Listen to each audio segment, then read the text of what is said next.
দ্বিতীয় হিজরিতে যে বদরের যুদ্ধ হলো, সে বদরের যুদ্ধে ইবনে মাসউদ রাদিয়াল্লাহু তাআলা আনহু তিনি বর্ণনা করেন যে আল্লাহ রাসূল সাল্লাল্লাহু আলাইহি ওয়াসাল্লাম আগামীকাল যুদ্ধ এর আগের দিন রাতে তিনি হাত তুলে এরকম দোয়া করতেছিলেন। আমরা তো এইভাবে দোয়া করি, আল্লাহর হাবিব সাল্লাল্লাহু আলাইহি ওয়া আলিহি ওয়াসাল্লাম তিনি দোয়া করতে করতে ইমোশনালি হাত এরকম উঁচু করে হাত্তা ইউরা বায়াদু ইবতাইহি, বগলের শুভ্রতা দেখা যাচ্ছিল, উনি দোয়া করতেছিলেন আল্লাহুম্মা আনজিজ লি মা ওয়া'আতানি, আল্লাহুম্মা আতিনি মা ওয়া'আতানি, আল্লাহ তুমি যে বিজয় দিবে বলে প্রতিশ্রুতি করেছিল ওই বিজয় আমাদেরকে দাও, ওই ভিক্টরি আমাদেরকে দাও, দোয়া করছিলেন।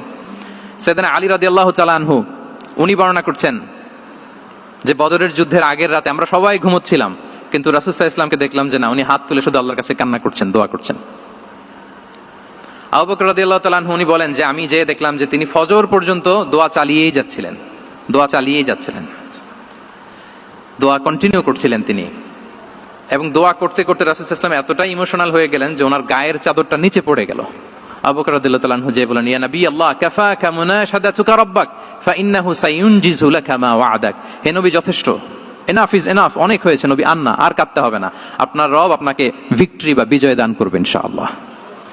তাহলে দেখেন যুদ্ধের আগের রাতে সেনাপ্রধান কি করে, এই কৌশল ওই কৌশল, কোন দিক দিয়ে অ্যাটাক করা যাবে, ওয়ার স্ট্র্যাটেজি ঠিক করে, তার সাথে যারা আছে তাদের সাথে পরামর্শ করে। কিন্তু রাসূল সাল্লাল্লাহু আলাইহি ওয়াসাল্লাম সব কিছু সেট করে দিয়ে কার সাথে কানেক্টিভিটি করেছেন বলুন তো? আল্লাহর সাথে। This is called God centric mindset, Allah centric mindset. আমার হৃদয়টা সবসময় কার সাথে জুড়ে থাকবে? আল্লাহর সাথে, কারণ উনি ছাড়া আমার কোনো ঠিকানাই নাই।